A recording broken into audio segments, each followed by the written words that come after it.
بسم اللہ الرحمن الرحیم۔ کہتے ہیں کہ کسی باغ کے ایک گھنے درخت پر ایک فاختہ نے اپنا گھونسلہ بنایا ہوا تھا، جس میں وہ دن بھر اپنے بچوں کے ساتھ رہتی تھی اور ان کو دانہ دنکا بھی چگاتی تھی۔ وہ بہت خوش تھی کیونکہ اب ان بچوں کے بال اور پر بھی نکلنے لگے تھے۔ ایک روز فاختہ کو اس کے بچوں نے بڑی پریشانی کے عالم میں یہ بتایا کہ ایسا لگ رہا ہے کہ ہمارا گھونسلہ برباد ہونے والا ہے۔ آج اس باغ کا مالک اپنے بیٹوں کے ساتھ یہاں آیا تھا اور اس سے یہ کہہ رہا تھا کہ اب پھل توڑنے کا زمانہ آ گیا ہے۔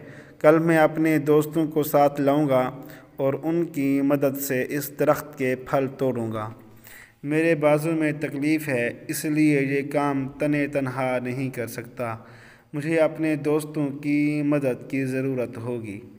یہ سن کر فاختہ نے بچوں کو تسلی دیتے ہوئے کہا، فکر مت کرو، وہ کل اپنے دوست کے ساتھ نہ یہاں آئے گا اور نہ ہی پھل توڑے گا۔ اور پھر واقعی ایسا ہی ہوا۔ باغ کا مالک نہ خود آیا اور نہ اس کا دوست وہاں پہنچا۔ اسی طرح کئی روز گزر گئے تو ایک روز وہ پھر باغ میں آیا۔ اس وقت بھی فاختہ اپنے بچوں کے پاس نہیں تھی۔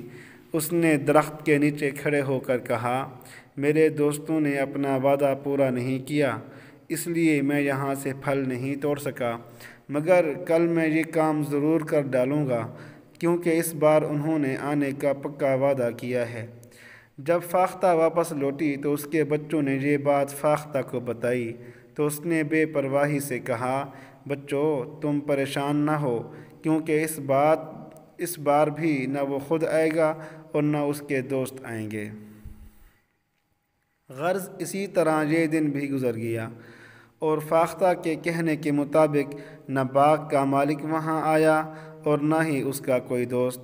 فاختہ کے بچے اب کچھ زیادہ ہی مطمئن ہو گئے تھے۔ چند روز بعد باغ کا مالک اپنے بیٹوں کے ساتھ وہاں پہنچا اور درخت کے نیچے کھڑے ہو کر کہا، میرے دوست صرف نام کے دوست ہیں، انہوں نے مجھ سے کوئی ہمدردی نہیں ہے۔ ابھی تک کئی بار وعدے کر کے ٹال گئے، لیکن اب مجھے ان کی ضرورت نہیں ہے۔ میں خود ہی کل تم سب کے ساتھ مل کر اس درخت کے پھل توڑوں گا۔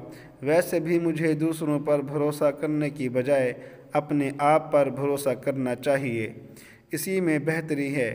جب فاختہ نے یہ بات سنی تو وہ پریشانی کے عالم میں بولی، بچوں اب ہمیں فوری طور پر یہاں سے جانا ہوگا۔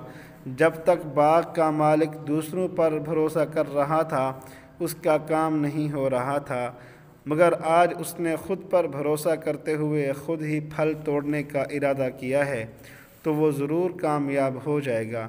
اس لیے اب ہمیں یہاں سے جانا ہی ہوگا۔ پھر وہ اپنے بچوں کو ساتھ لے کر وہاں سے پرواز کر گئی۔